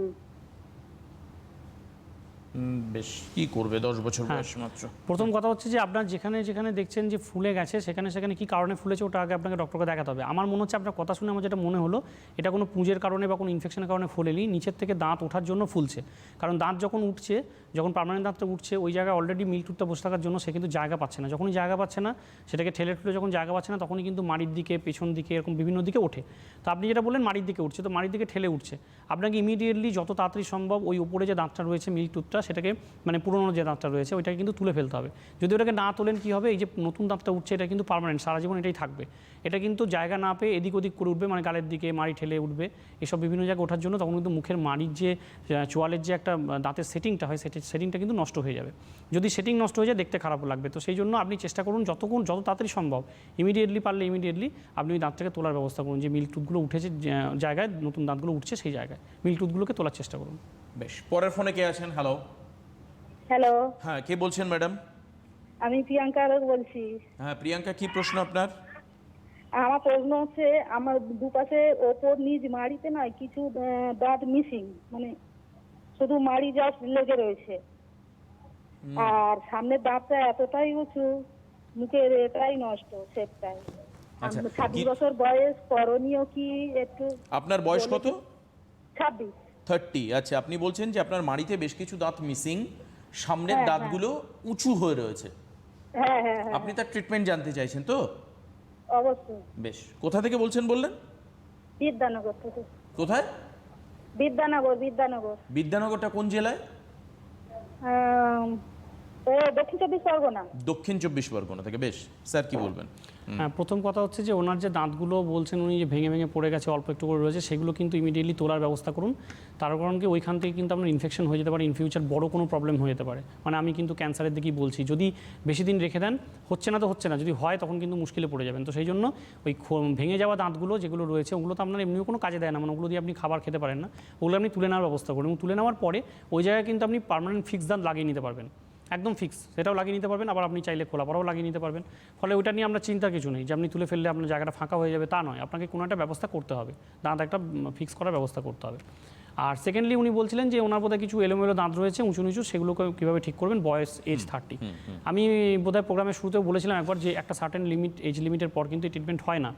মানে ব্রেসেস যে ট্রিটমেন্ট করি, মানে যেটা ধরুন তার লাগিয়ে আমরা বলি না ব্রেসেস ট্রিটমেন্ট, তো সেই ধরনের ট্রিটমেন্টগুলো কিন্তু আফটার 25 ইয়ার্স এজের পর কিন্তু এটা হয় না। কারণ আমাদের কিছু সিস্টেমেটিক্স ব্যাপার রয়েছে, কিছু মেনে চলতে হয়। দাঁতের যে মুভমেন্ট হয় না, অটোমেটিক্যালি মুভমেন্ট হয় দাঁতের, সেই মুভমেন্টটা কিন্তু 25 ইয়ার্সের পর বন্ধ হয়ে যায়। তো আমাদের যদি 23 পর থেকে 23-র মধ্যে যদি আমরা ট্রিটমেন্টটা স্টার্ট করি, মানে 23 এজের মধ্যে, তাহলে কি হয়, আমি যে প্রথমেই বলেছিলাম যে 1.5 থেকে 2 বছর টাইম লাগে, তাহলে উইদিন 25 আমার ট্রিটমেন্টটা কমপ্লিট হয়ে যায়। সেক্ষেত্রে আমার কিন্তু দাঁতের মুভমেন্টের সঙ্গে আমি অ্যাডজাস্ট করতে পারি। কিন্তু যদি একবার দাঁতের মুভমেন্ট বন্ধ হয়ে যায়, মানে যদি 25 কারোর বয়স হয়ে গিয়ে থাকে, তাহলে সেক্ষেত্রে কিন্তু ব্রেসেস লাগিয়ে, ক্লিপ লাগিয়ে দাঁত উঁচু দাঁত নিচু করা যাবে না, বা এলোমেলো দাঁত ঠিক করা যাবে না। সেক্ষেত্রে অন্য ট্রিটমেন্ট রয়েছে, এবং সেটা কিন্তু ইস্টার্ন রিজিয়নের মধ্যে আমাদের এখানেই হয়, ডক্টর প্লাসই হয়। তো সেটা কিন্তু আপনি করতে পারবেন। আপনি সেটাও কিন্তু কোনো পার্টিকুলার কোনো সার্টেন এজ নেই সেটার ক্ষেত্রে, আপনি সেই ট্রিটমেন্টও করতে পারবেন। তো আপনার ক্ষেত্রে কিন্তু সেই ট্রিটমেন্ট ছাড়া সেকেন্ড অপশন নেই, মানে যেটা আপনার ওই ক্লিপ বসিয়ে যেটা ব্রেসেস লাগিয়ে করা হয় সেটা আপনার নেই। কিন্তু আপনার চিন্তা কিছু নেই, আপনার জন্য ট্রিটমেন্ট রয়েছে। আপনি একটু কনসাল্ট করে নিন ডক্টরের সাথে, আপনি পাবেন ওই ট্রিটমেন্ট করতে পারবেন। কে রয়েছেন পরের ফোনে? হ্যালো। হ্যালো, হ্যাঁ নমস্কার, কে বলছেন? আমি বীরভূম হেতমপুর থেকে বলছি, শুভাশিস চট্টরায়। শুভাশিস, বলুন শুভাশিস বাবু। হ্যাঁ, আমার যেটা প্রবলেম হচ্ছে, বছর খানেক আগে আমার একটা মোলার টিপ তোলা হয়েছিল, এবং সেই দাঁতটা তোলার পর এখন দেখা যাচ্ছে যে ওই জায়গাটা ফুলছে এবং ব্যথা হচ্ছে। তো এর প্রতিকারের উপায়টা কি? আচ্ছা, আপনি কি কোনো ডক্টরের সঙ্গে কনসাল্ট করেছিলেন যখন থেকে ফুলছে? বা ডক্টরের সঙ্গে কনসাল্ট করেছিলাম, উনি অ্যান্টিবায়োটিক দিয়েছিলেন, কিন্তু অ্যান্টিবায়োটিকের নাম বলছি না। তো সেই অ্যান্টিবায়োটিকে দেখা যাচ্ছে যে কোনো রেজাল্ট পাওয়া যাচ্ছে না। না, উনি কি কোনো এক্স রে করিয়েছিলেন ওখানে? না, এক্সরে করেননি। আমার যেটা মনে হচ্ছে আপনার কথা শুনে যে ওখানে কোনো দাঁতের পার্ট, আপনি যখন দাঁতটা তুলেছিলেন হয়তো কোনো ছোট পার্ট হয়তো রয়ে গেছে, যার জন্যই কিন্তু এই ব্যথাটা। এবং এক বছর আগে করেছিলাম। হ্যাঁ, আমার মনে হচ্ছে আপনার দাঁতটা তোলার পর না দাঁতের কোনো একটা ছোট পার্ট ওখানে রয়ে গেছে মাড়ির ভেতরে, যার জন্যই কিন্তু আপনার, এটা আমার ধারণা, আপনার কথা শুনে আমার যেটা মনে হলো, যার জন্যই আপনার ব্যথা এবং ফোলাটা হচ্ছে, না হলে কিন্তু ব্যথা ফোলা হবে না। তো আপনাকে ইমিডিয়েটলি এটা কি করতে হবে? হ্যাঁ, আপনাকে একটা এক্স রে করাতে হবে দাঁতের ওই জায়গাটা। এক্স রে করিয়ে যদি দেখা যায় দাঁতে কোনো টুকরো ওখানে রয়েছে সেটাকে তুলে ফেলার ব্যবস্থা করতে হবে। কারণ না হলে এইভাবে অ্যান্টিবায়োটিক খেয়ে বা কোনো ওষুধ খেয়ে আপনি কিন্তু টেম্পোরারি রিলিফ পাবেন। যদি রিলিফ পানও সেটা টেম্পোরারি হবে, এটা কিন্তু পার্মানেন্ট সলিউশন আপনার হবে না। তো পার্মানেন্ট সলিউশন করতে গেলে আপনাকে দাঁতটা একটা এক্স রে করতে হবে, করে কোন জায়গায় দাঁতে কোনো প্রবলেম কোনো পার্ট পড়ে রয়েছে কিনা, রয়ে গেছে কিনা সেটা দেখে সেখান থেকে তুলে দিতে হবে। বেশ, বুঝতে পেরেছেন? এর জন্য আপনি দেখুন যে টেলিভিশন স্ক্রিনে যে সমস্ত নাম্বারগুলো রয়েছে এগুলো ডক্টর প্লাসের হেল্পলাইন নাম্বার। আপনার ডেন্টাল ওরিয়েন্টেড যে কোনো রকমের ডক্টর প্লাস ডেন্টালে আপনি যে কোনো রকম ট্রিটমেন্ট করতে পারেন দাঁত সংক্রান্ত, এবং তার আধুনিক ব্যবস্থাপনা এখানে রয়েছে। আপনি হেল্পলাইন নাম্বারে যোগাযোগ করে দাঁতের বিষয়ে যদি কোনো সমস্যা থাকে সেগুলো জানান, ওনারা আপনাকে হেল্প করবেন। কে রয়েছেন পরের ফোনে? আমি চাকলার থেকে অমেশ পাড়ুই বলছি। নামটা বুঝতে পারলাম না, আরেকবার বলুন। অমেশ পাড়ুই। অমরেশবাবু বলুন, স্বাগত। অমেশ পাড়ুই, অমরুদনা। আরেকবার বলুন তাহলে নামটা। অমেশ পাড়ুই। আমার একটা ভাগনা আছে 10 বছর 12 বছর মতো বয়স। অমেশ পাড়ুই। ঠিক আছে, বলুন ভাগ্নের কি হয়েছে, ভাগ্নের কি প্রবলেম? এটা 5টা দাঁত উপরে মাড়িতে, বুঝতে পেরেছো? এবার ওই 5টা দাঁত ওর জন্মের থেকেই দাঁতগুলো কালো আর ছোট ছোট, বুঝতে পেরেছো? এবার সেই দাঁত উঠছেও না, কিছু ধরো খাতেও পারে না। উপরে 5টা উপরে বাড়ির দাঁত সামনের। তো ওইগুলো কি করলে ওই দাঁতগুলো যে ফিরে, এখন বয়স কম তো, কত বয়স বললেন? 10 বছর? 10 থেকে 12। ওকে ঠিকঠাক মতো কথা বলতে পারে? হ্যাঁ, কথা বলতে পারে। কথাতে কোনো সমস্যা নেই, কিন্তু দাঁতের সমস্যা, তাই তো? দাঁতের সমস্যা। দাঁতগুলো কালো এবং ছোট। হ্যাঁ, ছোট। খেতে পারে না ঠিকঠাক মতো? না। হ্যাঁ। আচ্ছা, ও কি খুব লিকুইড খাবারটা একটু বেশি করে খায়? হ্যাঁ, চিজ টাইপের এইসব খাওয়া যায়, শক্ত জিনিস খেতে পারে না। যেরকম ধরো মাংস টাইপের কিছু জিনিস ওইগুলো খেতে পারে না। মানে একটু দুধ টুধগুলো বেশি খায় কি? না, বুট টুট কাজই করে না। আচ্ছা, ঠিক আছে। আচ্ছা, ওর যেটা প্রবলেম উনি বললেন যে 10 বছর 10 থেকে 12 বয়স এবং সামনের দাঁতগুলো সব কালো হয়ে গেছে ম্যাক্সিমাম দাঁত, এবং উনি হ্যাঁ এবং খেতে পারে না। হ্যাঁ, খেতে পারে না। তো এটা এবং ছোট, আমি একটা কথা আপনাকে বলছি যে আপনি ছোট দাঁত থেকে চিন্তা বেশি যেটা করতে হবে আপনাকে সেটা হচ্ছে যে দাঁতগুলো ক্যাভিটি হয়েছে, এটা চিন্তা করতে হবে। এবং যেহেতু 10 বছর বয়স বললেন, তার মানে এটা বুঝে আমি ধরেই নিচ্ছি যে ওই দাঁতগুলো কিন্তু পার্মানেন্ট দাঁত। কারণ সামনের দিকের ওপরের দাঁত কিন্তু 6 বছর বয়স থেকে ওটা শুরু করে, কিছু দাঁত 6 বছর, কিছু 7 বছর, এরমভাবে ওঠে। 6-7 বছর 8 বছরের মধ্যে সব উঠে যায় সামনের দিকের দাঁতগুলো। তো যেহেতু সেটা আমি ধরে নিচ্ছি, আপনি যেহেতু 10 বছর বলেছেন, তো আমি ধরে নিচ্ছি ওইগুলো সবই পার্মানেন্ট দাঁত। আপনাকে কিন্তু এটা আগে ট্রিটমেন্ট করিয়ে ঠিক করে নিতে হবে। এই যে দাঁতগুলো ক্যাভিটি হয়ে রয়েছে না, এটা সারা জীবনের বয়স এখন সবেমাত্র 10-12, সারাটা জীবনের জন্য পড়ে রয়েছে। তো এখন কিন্তু ওইভাবে দাঁত আপনি সারা জীবন রাখতে পারবেন না। আর সামনের দিকে দাঁত বলে ওইগুলো তুলেও দিতে পারবেন না, তুলে দিলেও দেখতে খারাপ লাগবে।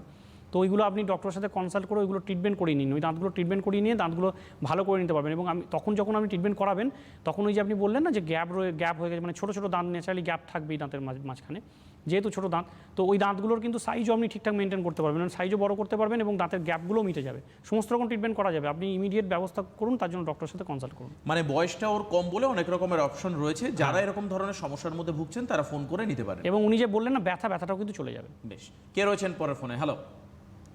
হ্যালো। হ্যাঁ, নমস্কার, কে বলছেন? আমি সৌগত থেকে অশোকনগর থেকে বলছি। পরিষ্কার করে নামটা বলুন। সৌগত দে, উত্তর 24 পরগনা, অশোকনগর থেকে বলছি। বলুন কি প্রবলেম? প্রবলেমটা হচ্ছে আমার মাড়ির দাঁতে ব্যথা। মাড়ির 1 সপ্তাহ ধরে, এই এখন কিছু দেখে ডাক্তারবাবুর নামটা থেকে 15 তারিখ ফোনটা করলাম। একটু মানে কিছু কি করতে হলে সেটা একটু বলুন। আপনার নামটা আরেকবার একটু বলুন তো। সৌগত দে। সৌগত দে। হ্যাঁ। সৌগত দে। মাড়ির দাঁতে ব্যথা, তাই তো? হ্যাঁ হ্যাঁ। কি করবে? হ্যাঁ, প্রথম কথা হচ্ছে মাড়ির দাঁতে যে আমরা ব্যথা করছি, আমি প্রথমেই প্রোগ্রামটা আপনি খেয়াল করলে বুঝতে পারছেন, আমি প্রথমেই বলেছি যে এখন যেটা মেন প্রবলেম মাড়ির দাঁতে ব্যথা বা যে কোনো দাঁতে ব্যথা। দাঁতে ব্যথার ক্ষেত্রে মাড়ির দাঁতে ব্যথাটা বেশি করে হয় কেন কি, আমরা পেছন দিক দিয়ে মাড়ির দাঁত দিয়ে খাবারটা চেপাই, ওই জন্যই না মাড়ির দাঁতে বেশি করে ওদের লোড বেশি নিতে হয় বলে ওইখানেই ব্যথাগুলো বেশি করে। এবং কথা হচ্ছে যে আপনি ইমিডিয়েট ডক্টরের সাথে একটু কনসাল্ট করুন মাড়ির দাঁতে যে ব্যথাটা করছে তার জন্য, এবং ডক্টর আপনাকে ঠিক মতন ওষুধ দেবেন, ওষুধ খেলে ব্যথাটা আপাতত কমবে। উনিই তখন আপনাকে বলে দেবেন যে আপনার দাঁতটা আপনি ট্রিটমেন্ট করে বাঁচাবেন নাকি দাঁতটা তুলে ফেলবেন, সেটা ডক্টরই আপনাকে দেখে বলতে পারবে। ব্যথা যেহেতু করছে, আপনি আপাতত যেটা করতে পারেন, গরম জলে নুন দিয়ে ওই জায়গাটা একটু ধরে রাখতে পারেন 3-4 মিনিট মতন। এটা দিনের মধ্যে আপনি 4-5 বার করে করবেন, এবং করার পরে যদি দেখেন যে ব্যথাটা কমলো তাহলে ঠিক আছে, যদি না কমে তাহলে আপনি অবশ্যই ডক্টরের সাথে কনসাল্ট করুন। আর একটা জিনিস আপনি করতে পারেন, যেটা আমি কিছুক্ষণ আগে একজন ভদ্রলোককে বললাম, সেটা হচ্ছে যে আপনি ওই অ্যান্টি সেন্সিটিভ কোনো টুথপেস্ট বাজারে যেগুলো পাওয়া যায়, অ্যান্টি সেন্সিটিভ কোনো টুথপেস্ট কিনে আপনি সেটা দাঁতের উপর লাগিয়ে নিতে পারেন, বা ওইটা দিয়ে দাঁত ব্রাশ করতে পারেন। যদি সেগুলো করে আপনার উপকার হয়, ব্যথা কমে যায়, তাহলে ভালো। যদি না কমে তাহলে কিন্তু আপনাকে ওষুধ খেতে হবে, এবং তার জন্য অবশ্যই ডক্টরের সাথে কনসাল্ট করতে হবে। ঠিক। কেউ কি আছেন ফোনে? হ্যালো। তো নমস্কার, হ্যাঁ নমস্কার দিদি ভাই, কে বলছেন আপনি? বলছি আমি পূর্ব বর্ধমান থেকে ঝুমা সরকার বলছি, গ্রাম বদ্যপুর থেকে। ঝুমা দেবী স্বাগত, বলুন কি প্রবলেম আপনার? বলছি আমার একটু খুব সমস্যা, আমার ডান দিকের দাঁতে বছর 3 হলো দাঁতটা মানে পোকা খেয়েছিল, তো ওটা ভাঙতে ভাঙতে একদম দুদিকে দুধ ব্যাগের মতো হয়ে গেছে, ছোট ছোট, তার পাশ আরেকটা দাঁত পোকা খেয়ে নিয়েছে। তো ওইখান দিয়ে আমি এই ডান দিকে কিছু খেতে পারি না, প্লাস আবার ওইখান দিয়ে মাঝে মধ্যে রক্ত বেরোয়, হালকা হালকা রক্ত বেরোয়, আর প্লাস আবার বাঁ দিকের দাঁতে আবার দেখছি ইনফেকশন দেখা দিচ্ছে। তো আমি এর জন্য কি করতে পারি? এখন তো করোনা ভাইরাসের জন্য ডাক্তাররা চেম্বার খুলছে না, তো আমার খুবই সমস্যা হয়ে যাচ্ছে, আমি খাবারটা খুব ভালো করে খেতে পারছি না। ঠিক। প্রথম কথা হচ্ছে, আপনার কথা শুনে যেটা মনে হলো দাঁতটা ভেঙে গেছে এবং ওখান থেকে মাড়ি দিয়ে রক্তও পড়ছে। তো আমার যেটা মনে হলো আপনার কথা শুনে, আপনার বোধহয় একটু ক্যালসিয়ামের প্রবলেম হয়েছে। আপনি একটু ক্যালসিয়ামের ওষুধ খান, বাজারে বিভিন্ন রকম ক্যালসিয়াম ওষুধ পাওয়া যায়, আপনি সেটা ওষুধ দোকানে গিয়ে বললেও হবে। আপনি বোধহয় একটা ক্যালসিয়ামের ওষুধ খান, রেগুলার রাত্রে খাওয়ার পর একটা করে খাবেন, এবং মোটামুটি 30 দিন মতো খাবেন। 1 নম্বর গেল। সেকেন্ড হচ্ছে, আপনার যে দাঁতের প্রবলেমটা রয়েছে, দাঁতটা ভেঙে গেছে, ক্যাভিটি হয়েছে, আপনি বললেন পাশের দাঁতটা তো ধরে গেছে, এগুলোর জন্য আপনাকে প্রপার ওয়েতে ট্রিটমেন্ট করতে হবে, দাঁতের ডক্টরকে দেখাতে হবে, এবং সেগুলো ডক্টর দেখানোর পর ডক্টর যদি বলেন এখন ট্রিটমেন্ট করবেন, আমি তো আগেও বলেছি আপনাকে যে এই ট্রিটমেন্টগুলো একটু সময় সাপেক্ষ ব্যাপার। তো যদি সময় লাগে আপনি কিন্তু একটু দেখবেন, ডক্টরকে জিজ্ঞেস করবেন যে সেটা এখন আদৌ করানো যাবে কিনা। যদি না করানো যায়, উনি আপাতত ওষুধ দিয়ে হোক বা যেমন করে হোক আপাতত স্টপ করেই রাখবেন, যাতে ফার্দার আর ওটা গ্রো না করতে পারে, আর অ্যাডভান্স না হতে পারে ইনফেকশনটা, এবং তারপর করোনার একটু সামলে নিয়ে তারপরে কিন্তু আপনি ট্রিটমেন্টটা করবেন। সেকেন্ড গেল। থার্ড হচ্ছে, আপনার যে মাড়ি দিয়ে রক্ত পড়ে, সেটার জন্য আপনাকে দাঁতগুলো একটু পরিষ্কার করে নিতে হবে, এবং সেটার জন্য আপনার সেটাও আমি বলবো, কারণ এখন দাঁত পরিষ্কার কিন্তু করা যাবে না কোনো জায়গাতেই। দাঁত পরিষ্কার যে যন্ত্র দিয়ে করা হয়, যে মেশিন দিয়ে করা হয়, সেই মেশিনটাও কিন্তু এখন ইউজ করা বন্ধ, ইউজ করা মানা করা আছে। তো যার জন্য এটাও কিন্তু আপনি এখন করতে পারবেন না। তো আপনাকে এখন যেটা করতে হবে, বাজারে বিভিন্ন রকম মাউথ ওয়াশ পাওয়া যায়, তো সেই মাউথ ওয়াশ, এক ধরনের মাউথ ওয়াশ কোনো একটা নিয়ে আপনি 1 কাপ উষ্ণ গরম জলের মধ্যে মাউথ ওয়াশটা 10 থেকে 12 ফোঁটার মতো মিশিয়ে দিয়ে আপনি গার্গেল করবেন, দিনের মধ্যে 2 বার করবেন, এবং এটা খাওয়ার পর করবেন। এটা করার পর 1/2 ঘন্টার মধ্যে কিন্তু আপনি কোনো মুখে জল লাগাবেন না, বা কোনো খাবার খাবেন না, বা মুখ জল দিয়ে কুলকুচিও করবেন না, বা কোনো কিছু জল টলও খাবেন না। এটা দিনে 2 বার করে করবেন আপনি। এটা করলে আপনি দেখবেন রক্ত পড়াটা অনেকটা কন্ট্রোলে হবে। আমি বলছি না যে একবারে বন্ধ হয়ে যাবে, কারণ একবারে বন্ধ করতে গেলে আপনাকে কিছু ট্রিটমেন্ট করতে হবে, সেগুলো যদি এখন সম্ভব না হয় আপাতত আপনি এইভাবে করুন, এভাবে করলে আমি অনেকটা কন্ট্রোলে থাকবে। বেশ, পরে কি কেউ আছেন ফোনে? হ্যালো হ্যালো হ্যালো, কে রয়েছেন? হ্যালো। হ্যাঁ বলুন, নাম বলুন আগে প্লিজ। হ্যাঁ, আমি ডোমজুর থেকে অলক্ষদাদি বলছি। হ্যাঁ বলুন। হ্যাঁ, আমার মায়ের 60 বছর বয়স। হ্যাঁ বলুন। হ্যাঁ, আমার মায়ের 60 বছর বয়স। তা আমার মায়ের দাঁতের যে পাটিগুলো একটু একটু সামান্য দেখা যাচ্ছে, কিছু খেতে পারছে না। দাঁতের পাটিতে কি সমস্যা হয়েছে? হ্যাঁ, পাটিতে একটু একটু মানে দাঁত বেরিয়ে আছে, কিছু খেতে পারছে না। আচ্ছা, অসুবিধা হয় খেতে। আচ্ছা। হ্যাঁ, পাটিতে মাঝে মাঝে ব্যথা হয়। ঠিক ঠিক ঠিক, মানে মাড়িতে মনে হয় খুব অল্প করে দাঁত রয়েছে, বাকি দাঁত ভেঙে পড়ে গেছে আর কি। নেই। তো যেটা আমি বলবো আপনাকে, আপনি ওই যে দাঁতগুলো রয়েছে না, সেগুলো যদি কিছু কিছু দাঁত, আপনার কথা শুনে আমার মনে হলো যে কিছু দাঁতে হয়তো ব্যথা করে, কিছু দাঁতে হয়তো ব্যথা করে না। যেগুলো ব্যথা করে না ওগুলোকে রেস্টোর করা যাবে, ওগুলোকে রাখা যাবে, এবং যেগুলো ব্যথা করে সেগুলোকে তুলে দিয়ে আপনি ওই দাঁতগুলোকে ওই জায়গায় দাঁত বসিয়ে নিন, যাতে করে উনি শান্তিতে খেতে পারে। কারণ একটা কথা সবসময় মাথায় রাখবেন যে দাঁত মানে কিন্তু শুধু দাঁত নয়, তার সঙ্গে শরীরের অন্যান্য অংশও জড়িয়ে রয়েছে, অন্যান্য অঙ্গও জড়িয়ে রয়েছে। যেমন সবথেকে বড় কথা হচ্ছে স্টমাক জড়িয়ে রয়েছে, লিভার জড়িয়ে রয়েছে, হার্ট জড়িয়ে রয়েছে। মানে আপনি যদি ঠিক মতন খাবার না খেতে পারেন, আপনার কিন্তু অনেকগুলো জিনিসের প্রবলেম হতে পারে। হ্যাঁ, তো সেইটাই আপনাকে মাথায় রাখতে হবে। আপনি যদি দাঁত না থাকে, উনি খেতে না পারে, কষ্ট পায়, তাহলে কিন্তু উনি খাবার খেতে পারবে না, এবং তখন আস্তে আস্তে আস্তে আস্তে ওনার লিভারে প্রবলেম হয়ে যাবে। সেটা থেকে আটকানোর জন্য আপনি কিন্তু অবশ্যই ইমিডিয়েট ব্যবস্থা করুন। যে দাঁতগুলো ঠিক আছে সেগুলোকে ডক্টরকে দেখান, ডক্টর বুঝতে পারবেন যে কোন দাঁতগুলো উনি রেখে দিতে পারবেন এবং কোনগুলো ফেলতে হবে, মানে ফেলে দিতে হবে। যেগুলো তুলে ফেলতে হবে সেগুলোকে ফেলে দিয়ে যেগুলো রয়েছে সেগুলোর সঙ্গে নতুন দাঁতগুলো বাঁধিয়ে নিন। অবশ্যই, কাজে এই নির্দিষ্ট গাইডলাইনগুলো মেনে চলুন। যদি আপনাদের মধ্যে কোনো কোয়ারিজ থাকে, কোনো জিজ্ঞাসা যদি থাকে আপনাদের, নিচের হেল্পলাইন নাম্বার রয়েছে, অ্যাড্রেস রয়েছে, সবটাই ডক্টর প্লাসের ডেন্টাল ডিপার্টমেন্ট রয়েছে, সেখানে আপনি ফোন করে আপনার যে প্রয়োজনীয় সাহায্য সেগুলো আপনি বললে আপনাকে করে দেওয়া হবে। কে আছেন ফোনে? হ্যালো, হ্যাঁ নমস্কার, কে বলছেন? আমি পুরুলিয়া থেকে বলছি, যমুনা প্রসাদ মিশ্র। যমুনা প্রসাদ মিত্র, স্বাগত আপনাকে, বলুন কি প্রশ্ন?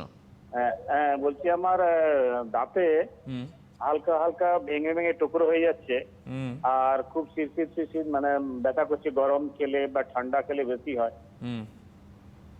ঠিক, এটাই সমস্যা, আর তো কিছু প্রবলেম নেই তো? হ্যাঁ হ্যাঁ হ্যাঁ হ্যাঁ হ্যাঁ। দাঁত ভেঙে ছোট হয়ে যাচ্ছে, যে কোনো কিছু গরম বা ঠান্ডা খেলে শিরশির করে দেয়। আপনার বয়সটা কত? বয়স কত যমুনা বাবু? আমার বয়স হচ্ছে 50। ওকে, রাইট, ঠিক আছে। আচ্ছা, আপনাকে যেটা সবার আগে করতে হবে, আপনাকে একটা ব্লাড টেস্ট করতে হবে। ব্লাড টেস্ট করে না আপনাকে দেখতে হবে যে আপনার ব্লাডে ক্যালসিয়ামের পরিমাণটা কতটা রয়েছে। যদি ক্যালসিয়ামের পরিমাণ কম থাকে তাহলে আপনাকে ক্যালসিয়ামের ওষুধ খেতে হবে, ট্যাবলেট খেতে হবে। আমার যেটা মনে হলো আপনার কথা শুনে যে আপনার ক্যালসিয়ামটা বোধহয় একটু কম আছে, কারণ আপনার যে এজ, সেই এজে কিন্তু এভাবে দাঁত ভেঙে পড়ে যাওয়ার কথা নয়। যদি আপনার অ্যাজ এ হোল টোটাল সব দাঁতই এরকম ভাঙতে থাকে, আর যদি একটা দুটো দাঁতে এরকম হয়ে থাকে, তার মানে জানতে হবে দুটো দাঁতে বা একটা দাঁতে হয়তো আপনার ক্যাভিটি হওয়ার জন্য দাঁত ভেঙেছে। সেটা আপনাকে একটু বুঝে নিতে হবে যে আপনার পুরো দাঁতে প্রবলেম, সব দাঁতে এরকম হচ্ছে নাকি একটা দুটো দাঁতে হচ্ছে। এবার যদি পুরো দাঁতে হয় তাহলে আপনাকে একটা ব্লাড টেস্ট করে নিয়ে ক্যালসিয়ামের পরিমাণ দেখে নিয়ে ক্যালসিয়াম ওষুধ খেতে হবে যদি কম থাকে ক্যালসিয়াম। আর যদি একটা দুটো দাঁতে হয় সেক্ষেত্রে আপনাকে ট্রিটমেন্ট করা হবে ডক্টরের কাছে গিয়ে। আর সেকেন্ড উনি যেটা বলেছেন যে আমার আরেকটা কি যেন কথা উনি বললেন যে একটা তো দাঁত ভেঙে ভেঙে পড়ে যাচ্ছে, আর দাঁত ভেঙে যাচ্ছে, ওই জন্য দুই একটা দাঁতে ব্যথা হচ্ছে, উনি কিছু খেতে পাচ্ছেন না। তো খাওয়ার জন্য আপনাকে ওই যে বললাম যে দাঁত যদি ভেঙে যায় তাহলে আপনাকে একটু ডক্টরের সাথে কনসাল্ট করতে হবে। আর একটা প্রবলেম উনি যেটা বলেছিলেন, যেটা আমি ভুলে গেছিলাম, সেটা হচ্ছে উনি বলছিলেন যে আমার ঠান্ডা গরম খেতে গেলেই দাঁত শিরশির কনকন করে। তো ওইটার জন্য আপনাকে আমি একটু আগেও আমি একজনকে বলছিলাম যে আপনি একটা বাজার চলতি অ্যান্টি সেন্সিটিভ বিভিন্ন টুথপেস্ট পাওয়া যায়, আপনি দোকানে গিয়ে যে কোনো ওষুধ দোকানে গিয়ে বলবেন যে আমাকে অ্যান্টি সেন্সিটিভ কোনো টুথপেস্ট দিন। তো অ্যান্টি সেন্সিটিভ টুথপেস্টগুলো আপনি যদি সকালে ঘুম থেকে উঠে যেরকম আমরা ব্রাশ করি ওরকম নর্মাল ব্রাশে করে আপনি ব্রাশ করেন, রাত্রে শোয়ার আগে আঙুল দিয়ে ব্রাশ করেন, এই আঙুল দিয়ে দাঁত মাজেন, এবং এছাড়াও আপনি সারাদিনের মধ্যে যে কোনো দুবার জল খাওয়ার আগে আপনি যদি আঙুলে করে দাঁতের যে দাঁতগুলো আপনার কনকন করছে, শিশির করছে, সেই দাঁতগুলোতে লাগিয়ে নিয়ে আপনি জলটা খান, তাহলে দেখবেন অনেকটা উপকার পাবেন। বেশ, পরের ফোনে কে আছেন? হ্যালো। হ্যালো, হ্যাঁ, কে বলছেন, নাম বলুন। আমি বজবজ বাওয়াল থেকে অজয় দাস বলছি। বলুন সঞ্জয় বাবু। আমি বলছি অজয় দাস বলছি। হ্যাঁ বলুন। আমার বাচ্চার বয়স 7 বছর। বাচ্চার বয়স 7 ইয়ার। 7, ওকে, হ্যাঁ। তো ওর কোষের দাঁত এরকম ফুটো হয়ে গেছে এবং সেখানে যন্ত্রণা হয় মাঝে মাঝে। তো আমি একটা প্রাইভেট ডাক্তারকে দেখাতে উনি বললেন বাচ্চাকে ওখানে দাঁতে ক্যাপ লাগাচ্ছি।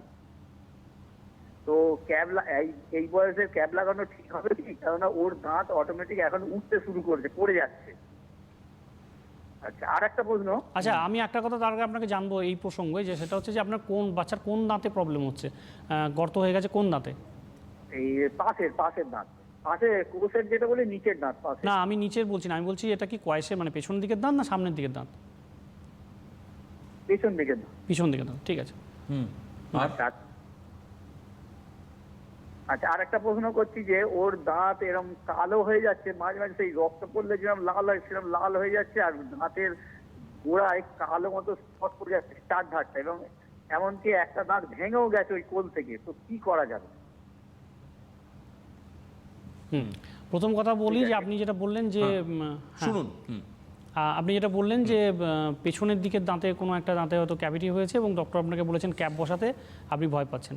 হ্যাঁ, প্রথম কথা বলি যে আপনি এটা ঠিকই ভেবেছেন যে 7 ইয়ার্স এজ তো আপনার বাচ্চা, তো সেক্ষেত্রে আপনি এখন ক্যাপ লাগানোটা বুদ্ধিমানের কাজ হবে না, তার কারণ কি ওই দাঁতটা ভেঙে পড়েই যাবে একটা সময় পর। তো 1-2 বছরের জন্য ক্যাপ লাগিয়ে আপনার খুব একটা লাভ হবে না।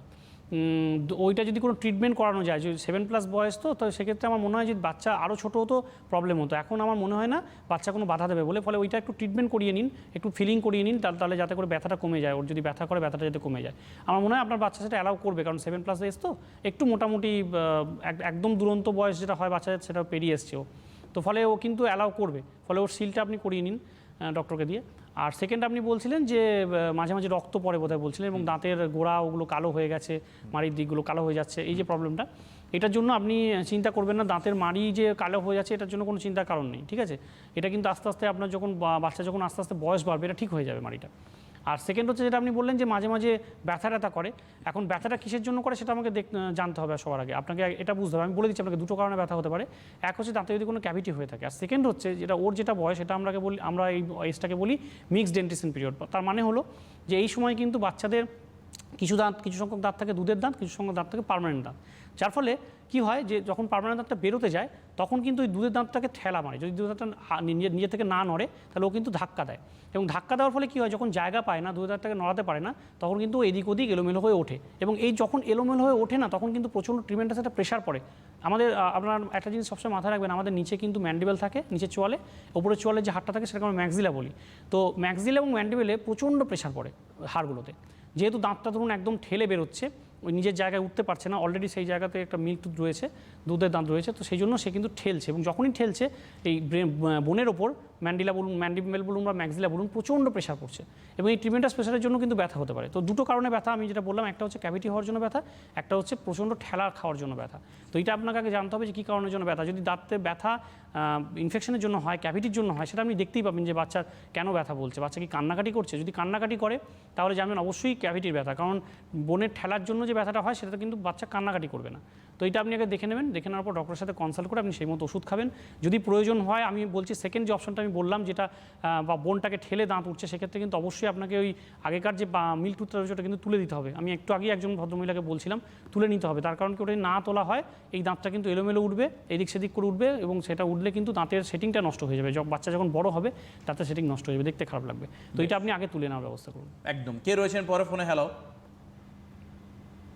হ্যালো, পরে ফোনে কে রয়েছেন? হ্যালো হ্যালো, হ্যাঁ, কে বলছেন, নাম বলুন। আমি বলি কি আমার সমস্যাটা কি আর কি করলে হবে সেটা জানতে চাই। আপনার সমস্যাটা তো আমরা শুনতে পাইনি এখনো, আপনার নামটা আগে বলুন, তারপর সমস্যাটা স্যার রয়েছেন, স্যারকে বলুন। কিছু বুঝতে পারছি না কথা। আপনার নামটা কি? হ্যালো, আচ্ছা বেশ, আরেকজন রয়েছেন, কে রয়েছেন? হ্যালো হ্যালো, হ্যাঁ, টিভির ভলিউমটাকে আগে মিউট করে নিন, টিভির ভলিউমটাকে মিউট করুন আগে প্লিজ। হ্যাঁ, মিউট কর মা। মিউট করেছেন? হ্যাঁ, করেছি। বেশ, বলুন দিদি, নাম বলুন আগে। হ্যাঁ, শ্যামলী সরকার। বলুন শ্যামলী দি।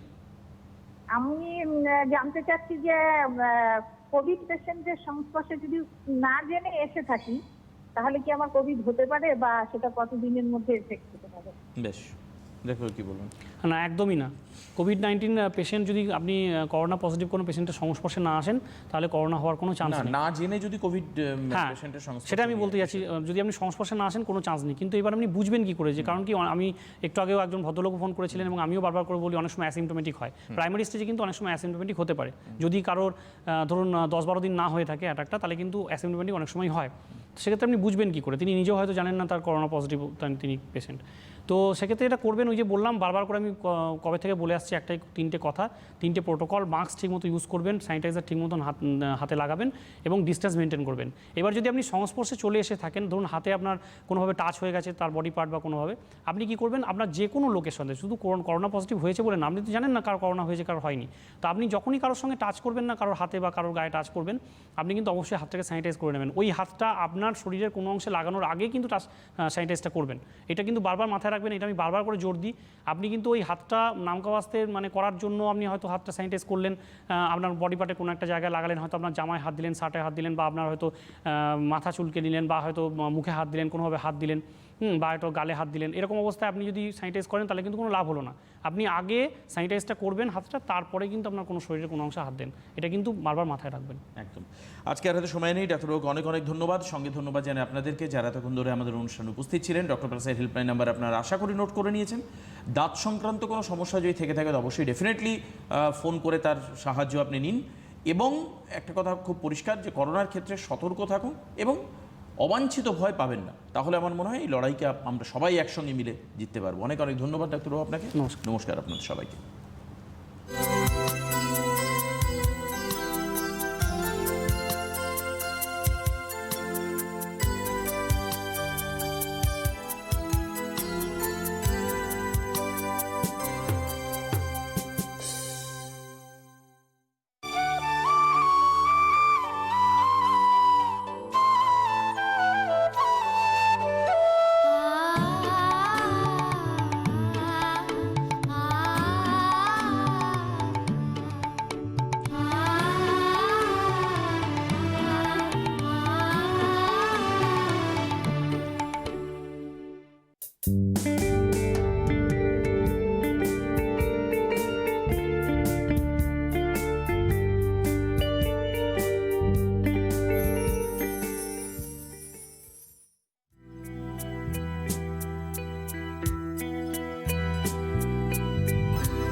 স্বাধীনতা দিবস উপলক্ষে বিশেষ অফার আবরণে